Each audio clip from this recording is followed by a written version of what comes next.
Built for convoy duty and patrolling shallow bays in the Atlantic and Pacific, 38 of these depth-charge-laden sub-killers left Sturgeon Bay waters to hunt for the silent, terrorizing Japanese subfleet and German wolfpack.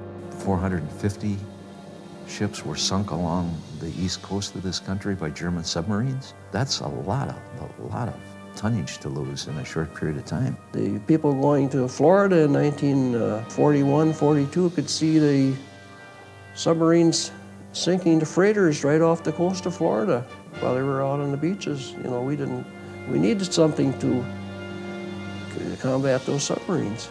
They started out with the PCs, which are sub-chasers. They were about 173 feet by 24 feet. They carried about 73 men. I went aboard the PC in July of 1944 at Tulagi, which is in the Solomon Islands.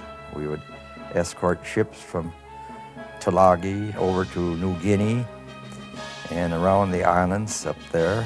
Launched on the 4th of July in 1942, the PC-590 saw extensive action in the South Pacific. It did convoy duty and escort duty, anti-submarine patrol, which was probably one of our main jobs. We would patrol around the islands and up the channels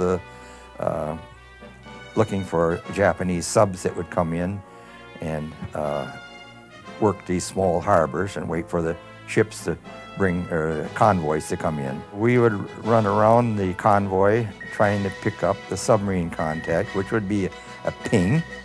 And if we did, then of course, then we dropped depth charges on it.